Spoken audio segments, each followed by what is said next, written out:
Bridge के ऊपर law गियोला के साथ होता है तभी डोफ्लामिंगो यहाँ पर आ जाता है। आधे स्ट्रॉ हैट्स का यहाँ से जाने देने का क्या मतलब है लॉ? आधे लोग तो अभी ड्रेस रोजा के अंदर ही है ना, और अगर मैंने उन सभी को हॉस्टेज बना लिया तो वो सभी तो वैसे ही वापस आ जाएंगे और सीजर भी मुझे वापस कर देंगे। मुझे लगा था कि तुम कुछ ऐसे लोगों को भी जानते हो जिन लोगों ने लूफी और उसकी टीम को अंडर एस्टिमेट किया था और बाद में उन्हीं को पछताना पड़ा था डोफ्लामिंगो। और ये सुनकर डोफ्लामिंगो की बोलती बंद हो जाती है। मुझे लगता है कि मुझे स्ट्रॉ हैट्स के साथ अपनी अलायंस को तोड़ना होगा, क्योंकि मेरा असली पर्पस ये था कि मुझे स्माइल मैन्युफैक्चर को रोकने के लिए उन सभी का यूज करूं। भले ही मैं तुम्हें यहाँ पर अभी नहीं मार सकता, पर जब तुम्हारे पास अभी नहीं तो कल वो स्माइल्स नहीं बचेंगे तो काइडो तुम्हें मार ही देगा।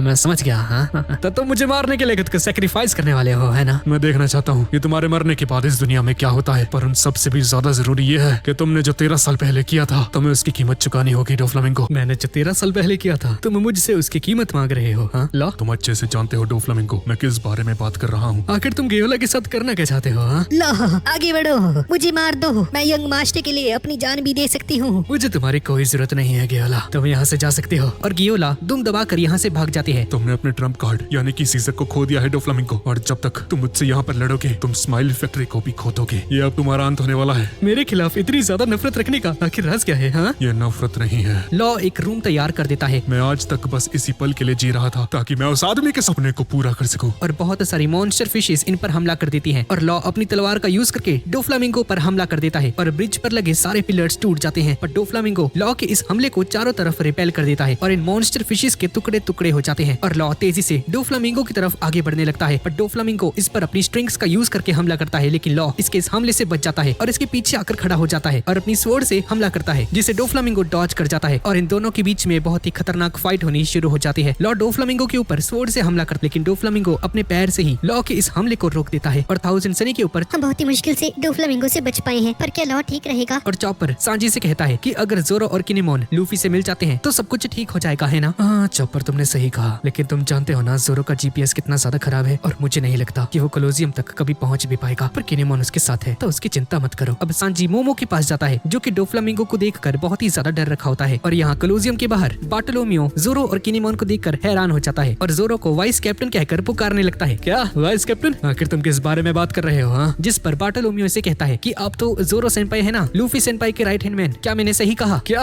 वैसे साले जोरो लगता है तूने अपना गेटअप अच्छे से चेंज नहीं किया। पर बार्टोलोमियो कहता है कि आपको ये सब कुछ छुपाने की जरूरत नहीं है, क्योंकि मैं जानता हूँ कि लूफी सेंपाई पहले से ही कोलोजियम के अंदर लूसी के नाम से फाइट कर रहे हैं। और तभी इसे रियलाइज होता है कि ये जोरो से ऐसी बात कर रहा है जैसे कि ये कोई आम बात है और खुशी के मारे अजीब अजीब सी शक्लें बनाने लगता है और रोने लगता है और जोरो से कहता है कि मैं हमेशा से ही आप सभी का फैन रहा हूँ, रोना बंद करो। जिसे सुनकर बार्टोलोमियो बहुत ज्यादा खुश हो जाता है और कहता है कि जोरो सेंपाई ने मुझ पर चिल्लाया और जोरो से इसका ऑटोग्राफ मांगता है और कहता है कि अगर मैं लूफी सेंपाई को यहाँ पर ले आया तो क्या आप मुझे अपना ऑटोग्राफ देंगे क्या प्लीज? अच्छा ठीक है, अगर तुम मेरे लिए करने वाले हो तो मुझे तुम पर भरोसा है। ये सुनकर बार्टोलोमियो बहुत ज्यादा खुश हो जाता है। अब क्या कर रहे हो, रो के रहे हो? जल्दी जाओ और उसे लेकर आओ। और बोलता है कि ठीक है, मैं उन्हें अपनी जान पर खेलकर भी लेकर आऊंगा यहाँ पर, और यहाँ से चला जाता है। अरे यार, इसे अपनी जान खतरे में डालने की क्या जरूरत थी इसके लिए? और बार्टोलोमियो खुशी के मारे लूफी को ढूंढने के लिए चला जाता है और अपने मन में कहता है कि जोरो सेंपाई मुझ पर भरोसा करते हैं और मुझे ऐसा लगता है कि मैं लूफी सेंपाई के राइट हैंड मैन का राइट हैंड मैन बन चुका हूँ। और खुशी के मारे उछलने लगता है और कोलोजियम के अंदर बैटल एरिना में सभी फाइटर्स बहुत अच्छी तरह से लड़ रहे होते हैं। कैवेंडिश भी सभी से बहुत अच्छे से लड़ रहा होता है, जिसे देखकर सारी ऑडियंस जोश में आ जाती है। रेबेका भी एक एक करके सभी को हरा रही होती है, पर सारी ऑडियंस रेबेका को देखकर मुंह बनाने लगती है और इसे गालियां भी दे रहे होते हैं, जिससे रेबेका को बहुत ज्यादा गुस्सा आता है और बहुत बुरा भी लगता है और अपने अतीत का एक सीन याद करती है जहाँ पर वो टॉय सोल्जर इसे फाइटिंग प्रैक्टिस करवा रहा होता है। तुम्हें अच्छे से लड़ना होगा, तुम ये कर सकती हो। नहीं, मैं और नहीं लड़ना चाहती हूँ, मैं किसी को हर्ट नहीं कर सकती। भले ही तुम ये करना ना चाहो, पर तुम्हें बहुत ही ज्यादा स्ट्रॉन्ग बनना होगा रेबेका। जिसे सुनकर रेबेका फिर से प्रैक्टिस करने लगती है और प्रेजेंट में एक आदमी तेजी से रेबेका की तरफ मारने के लिए आगे बढ़ता है, पर रेबेका इसे बहुत ही आसानी से हरा देती है। ये देखकर वो अनाउंसर भी हैरान रह जाता है और इसके मूव्स की तारीफ करने लगता है कि कैसे ये रिंग के एज पर होने का फायदा उठा रही है और सभी को एक एक करके एलिमिनेट कर रही है। ये उसका वाटर डांस है दोस्तों।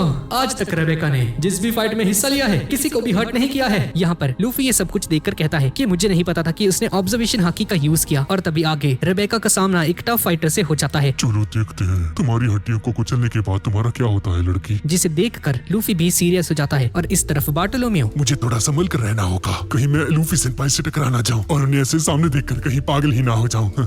इस साला पहले से ही पागल है भाई, हरकतें कर रहा है अजीब अजीब सी। खैर सोचने वाली बात है, अगर कैप्टन और वाइस कैप्टन यहाँ पर है तो जाहिर है बाकी के क्रू मेंबर्स भी यहीं पर होंगे, तो फिर तो मैं उन्हें भी देखूंगा। तभी इसके सामने हॉल पर जाती है। अरे ये क्या, सभी लोग कहाँ चले गए? पहले तो यहाँ पर बहुत सारे लोग थे। और तभी इसकी नजर सीढ़ियों पर जाती है और सीढ़ियों से नीचे चला जाता है। मुझे नहीं लगता कि लूफी सेनपाई एक ऐसी जगह पर होंगे। और तभी एक दरवाजे पर कान लगाकर अंदर चल रही कन्वर्सेशन को सुनने की कोशिश करता है। और दरअसल ये रूम एक ट्रीटमेंट रूम होता है जो कि कोलोसियम के बेसमेंट में है और सभी जख्मी लोगों को यहाँ पर लेकर आया जाता है। तभी दो गार्ड्स बार्टोलोमियो को देखकर घबरा जाते हैं और इसे अंदर जाने से रोकते हैं। मिस्टर बार्टोलोमियो, आप यहाँ पर क्या कर रहे हैं? मैं यहाँ पर किसी को ढूंढ रहा हूँ, हट जाओ मेरे रास्ते से। नहीं सर, आपको यहाँ पर नहीं होना चाहिए क्योंकि ये वही जगह है जहाँ पर लूजर्स को ट्रीट किया जाता है। क्या लूजर्स? हाँ और सभी को चिढ़ाने लगता है। सभी लोग इस पर भड़क जाते हैं पर बार्टोलोमियो इन सभी को इग्नोर करके यहाँ से चला जाता है। तभी हम साई को देखते हैं जो कि एक गार्ड से कहता है कि तुम लोग मेरे दादाजी को अंदर लेकर गए लेकिन अब तक बाहर नहीं आए हैं। कहीं वो मर तो नहीं गए ना? माना कि वो बहुत ज्यादा स्ट्रॉन्ग है पर अब उनकी उम्र हो चुकी है और अगर वो मर चुके हैं तो उसे छुपाओ मत प्लीज। दरअसल मिस्टर चिंचाओ अभी तक इसलिए वापस नहीं आए हैं क्योंकि एग्जिट उस रूम की दूसरी तरफ है। अच्छा, मुझे माफ करना, सॉरी। और साई खुद का ट्रीटमेंट करवाने के लिए अंदर चले जाता है जहाँ पर ये लोग इसे सुला देते हैं और अपनी आंखों को बंद करने के लिए कहते हैं। पर तभी उनमें से एक लीवर को खींचता है और साई एक सुरंग में से निकलते हुए सीधा नीचे जाकर गिरता है जहाँ पर बहुत सारे टूटे हुए टॉयज रखे होते हैं और साथ ही ब्लॉक ABC के सभी इंजर्ड फाइटर्स को इस जगह पर ही रखा जाता है। यहाँ तक कि हाजिरुद्दीन भी यहीं पर होता है। जो भी कॉम्पिटिटर्स हार जाते हैं उन्हें यहाँ पर फेंक दिया जाता है। ये सुनकर साई को बहुत ज्यादा गुस्सा आ जाता है।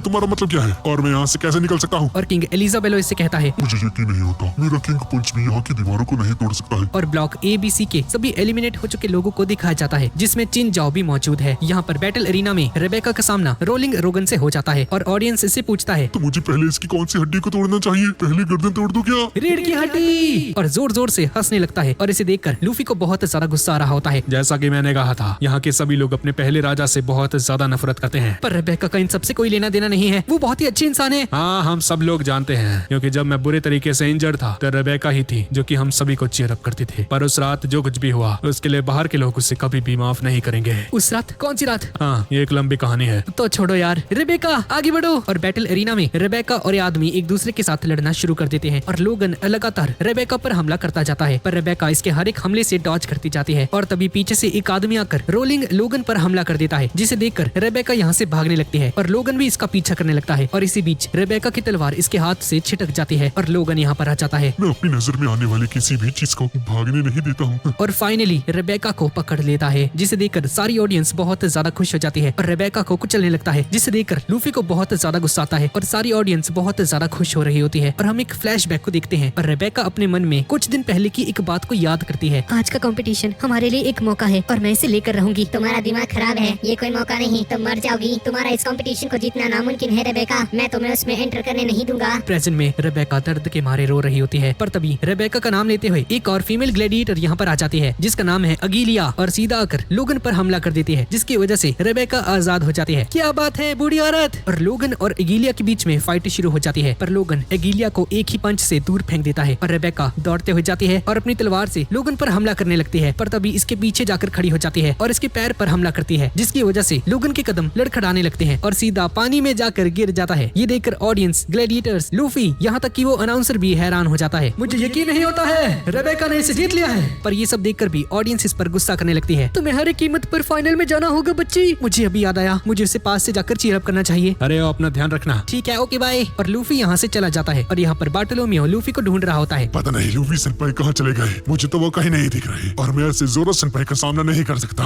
और तभी लूफी गेट खोलते हुए बार्टोलोमियो के सामने आ जाता है जिसे देखकर इसकी आंखें और मुंह दोनों बाहर आ जाते हैं और अपनी एक ख्याली दुनिया बनाने लगता है जहाँ पर लूफी सेनपाई इसे आकर कहते हैं, तुम जरूर बार्टोलोमियो होगे, है ना? जी हाँ लूफी सेनपाई, क्या आपको मेरा नाम पता है क्या?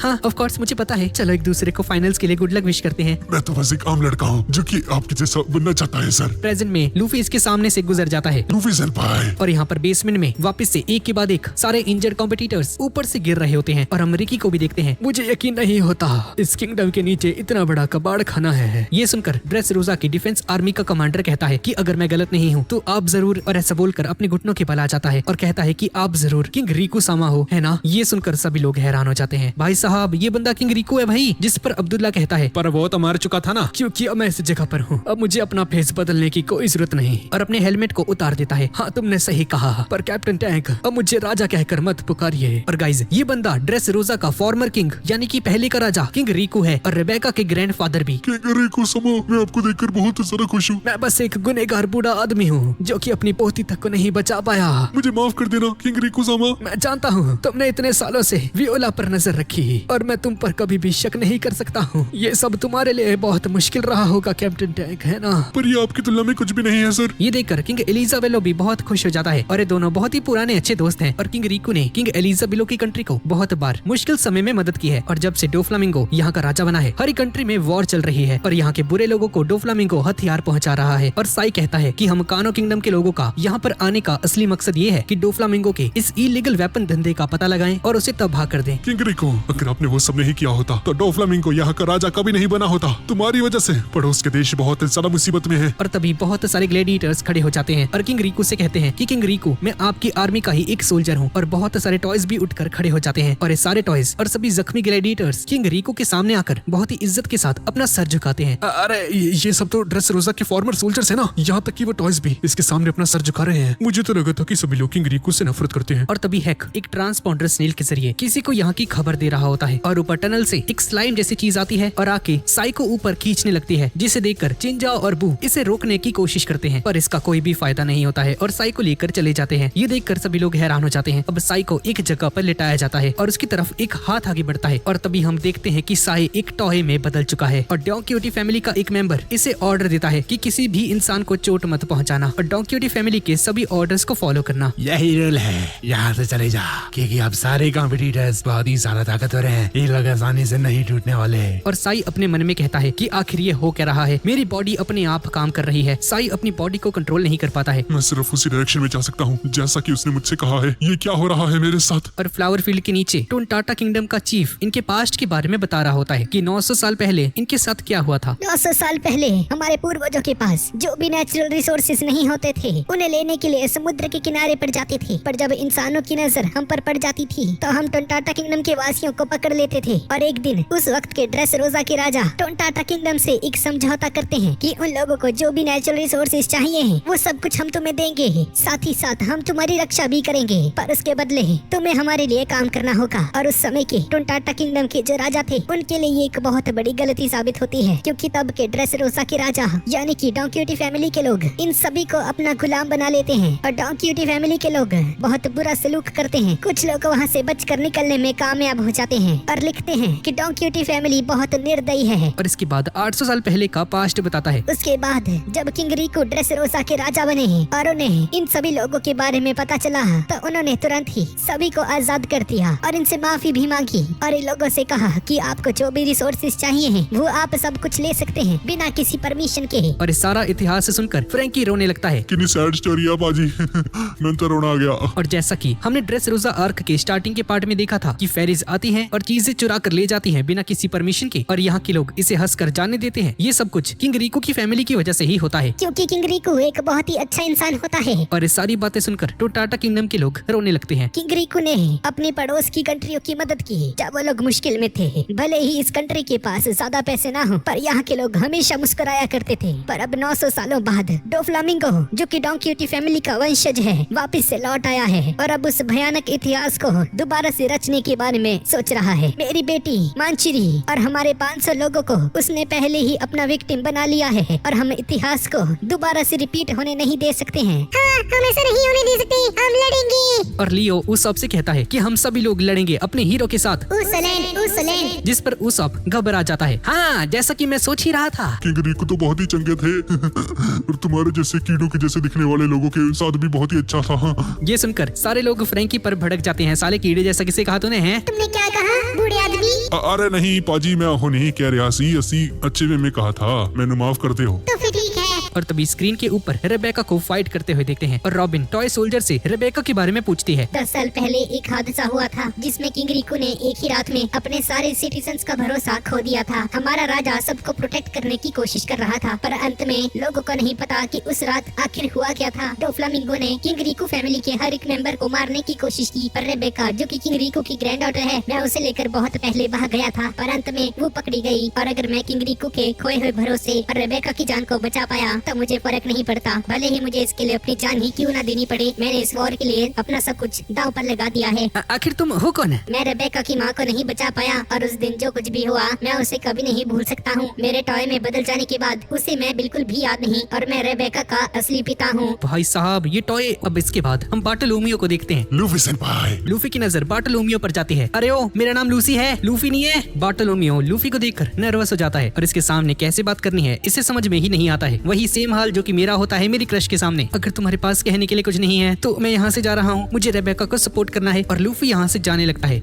सर रुक जाइए, मुझे जोरो सेंपाई ने भेजा था। क्या जोरो? जी हाँ, उन्होंने मुझे अपने साथ आपको लाने के लिए कहा है सर। अच्छा, कहाँ पे है वो जोरो? जिस पर बार्टोलोमियो अपना मुंह छुपाते हुए कहता है कि वो कोलोसियम के बाहर हैं सर। मैं आपको वहाँ का रास्ता दिखाता हूँ सर। और अजीब हरकतें करने लगता है। साइड में की चल रहा है भाई, ये साइडवेज की चल रहा है। ठीक है अजीब आदमी, मैं तुम पर भरोसा कर रहा हूँ लंबे सर वाले। और लूफी के मुंह से ये सारी बातें सुनकर बार्टोलोमियो बहुत खुश हो जाता है। यहाँ पर कोलोसियम के अंदर वो अनाउंसर कहता है, ब्लॉक डी के बैटल ग्राउंड का मैच बहुत ही ज्यादा गरमाने लगा है दोस्तों। और रेबेका और अगीलिया मिलकर फाइट कर रहे होते हैं और सभी कॉम्पिटिटर्स को एक एक करके धूल चटा रहे होते हैं। और फ्लावर फील्ड के नीचे रॉबिन, ऊसॉप और फ्रैंकी टॉय सोल्जर के मुंह से इस बात को सुनकर कि ये रेबेका का असली पिता है हैरान हो जाते हैं।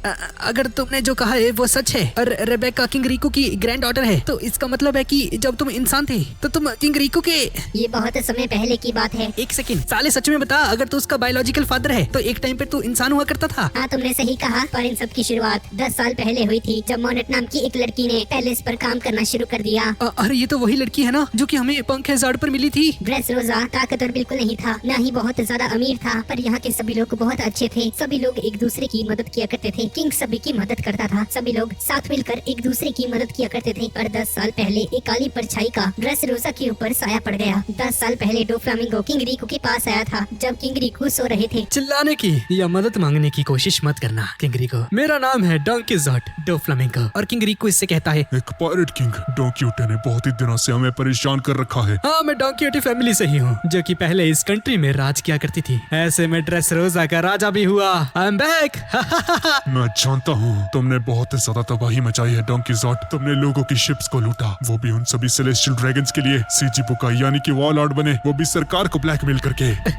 तो तुम मेरे बारे में इतना कुछ जानते हो? हाँ तो फिर तो तुम्हें ये भी पता ही होगा कि आखिर मैं क्या क्या कर सकता हूँ। पर मैं इतना भी शैतान नहीं हूँ। मैं इस कंट्री को तुम्हें 10 बिलियन पैरिस में बेच सकता हूँ। तुम्हें मुझे पैसे देने होंगे। तुम्हारे पास एक दिन का समय है। 10 बिलियन? हमारे पास इतने नहीं है। मुझे इससे फर्क नहीं पड़ता है, तुम्हारे पास एक दिन का समय है। मुझे पूरा पैसा चाहिए। तुम इस देश को अपने पास रख सकते हो और अगर तुमने मुझे 10 बिलियन पैरिस नहीं दी तो मैं इस देश पर हमला कर दूंगा। तुम्हारे देश में जितने भी लोग हैं सभी को मार डालूंगा, खून की नदियां बहा दूंगा। मेरे पास इतने पैसे नहीं है। अगर होता तो मैं तुम्हें दे देता डोफ्लामिंगो। मुझे फर्क नहीं पड़ता है, अपने देश के नागरिकों से पैसा वसूल करो। और हाँ, तुम मुझसे इस देश को खरीद रहे हो इस बारे में किसी को भी मत बताना। और तुम अपने पड़ोसी देश से भी पैसे बोरा नहीं कर सकते हो। अगर तुमने एक भी शर्त को नहीं माना तो मैं तुम्हारे देश के सभी लोगों को मार डालूंगा। और ऐसा बोलकर डोफ्लामिंगो यहाँ से चला जाता है और आधी रात को ही किंग रिको अपने सभी सोल्जर्स को असेंबल करता है। हम सभी लोग एक बहुत बड़ी मुसीबत में फंस चुके हैं। मेरी बात को ध्यान से सुनो, हमारे पास ज्यादा समय नहीं बचा है। जाओ और जाकर ड्रेस रोजा के हर एक सिटीजन से जितना भी पैसा है मांग कर आओ ताकि हम सभी लोग ड्रेस रोजा को बचा सके। और सारे सोल्जर्स सिटीजन्स के पास जाने लगते हैं पैसे इकट्ठा करने के लिए। ये सुनकर आम नागरिक हैरान हो जाते हैं कि भाई मैटर क्या है, ये चल के रहा है। अगर हमारे राजा को इसके बारे में पता चला ना कि तुम हमसे वसूली कर रहे हो तो वो तुम्हें छोड़ेंगे नहीं। जिस पर कैप्टन टैंक इन सभी से कहता है कि ये हुक्म हमारे राजा की तरफ से ही है। ये सुनकर सभी लोग हैरान हो जाते हैं। तो पर ये तो बहुत ही अचानक से है। और ये सुनकर कैप्टन टैंक अपने मन में कहता है कि ये नामुमकिन है, इस रिक्वेस्ट को कोई भी नहीं मानने वाला है। और तभी बहुत सारी स्क्रीन्स पर किंग रिको खुद आता है और अपना सर झुकाकर सभी सिटीजन्स से माफी मांगता है और कहता है कि प्लीज मुझे माफ कर दो, मुझे आप सभी की जरूरत है। मुझे आप सभी को पैसा चाहिए, प्लीज आपके पास जितना भी पैसा है प्लीज मुझे दे दीजिए। मैं आपको इसका रीजन नहीं बता सकता कि मुझे क्यों चाहिए, पर प्लीज आज के लिए मेरी इस बात को मान लीजिए प्लीज। और इसके सारे मिनिस्टर्स इसे मना करते हैं कि इसे ऐसा नहीं करना चाहिए, ये राजा है, सभी लोगों के सामने ऐसे अपना सर नहीं झुकाना चाहिए। ये देखकर सभी सिटीजन्स हैरान हो जाते हैं कि अचानक से ये सब क्या हो रहा है। और कैप्टन टैंक अपने मन में सोचता है कि अगर इसे सभी को मारना भी पड़े तब भी ये सबको मारकर पैसा लेकर जाएगा। अगर इसके लिए मुझे अपने हाथ पैर भी काटने पड़े तो भी मुझे कोई फर्क नहीं पड़ता है। और कैप्टन टैंक कुछ समय पहले का एक सीन याद करते हैं जहाँ पर किंग रिको अपने हाथों में डायनामाइट लेते हुए कहता है कि कैप्टन टैंक अगर चीजें हमारे मुताबिक काम नहीं करी तो मैं डोफ्लामिंगो को मार दूंगा और मैं बाकी सब कुछ तुम पर छोड़ रहा हूँ। और ये सारी बातें याद करके कैप्टन टैंक को बहुत ज्यादा गुस्सा आ जाता है और फोर्सफुली सभी सिटीजन्स से पैसे इकट्ठे करने की कोशिश करने लगता है। पर तभी किंग रिको के इतने डीप थॉट्स को सुनकर सभी सिटीजन्स का दिल पिघल जाता है और सारे सिटीजन्स सारा का सारा पैसा दे देते हैं। एक छोटा बच्चा भी यहाँ पर आता है और 10 पैसों का एक कॉइन एक सोल्जर को दे देता है। तुम्हारा शुक्रिया बच्चे। जिसे देखकर कैप्टन टैंक रोने लगता है। ये सभी लोग किंग रिको के ऊपर पिछले 8 दशकों के भरोसे के वजह से कर रहे हैं। पर तभी डोफ्लामिंगो अपने पपेट टेक्निक का यूज करता है और किंग रिको को अपना एक पपेट बना लेता है और किंग रिको अपने घोड़े के ऊपर सवार होकर पूरे ड्रेस रोजा में तबाही मचाना शुरू कर देता है। सभी सिटीजन्स के घरों को जला देता है और अपने ही सोल्जर्स को भी काट देता है और किंग रिको रोते रोते सबसे कहता है, प्लीज मुझसे दूर रह जाओ। किंग रिको से ये सब कुछ बर्दाश्त नहीं होता है। ये अपने ही कंट्री ड्रेस रोजा को अपने ही हाथों से खत्म कर रहा था और ये सब देखकर कैप्टन टैंक भी रोने लगता है। किंग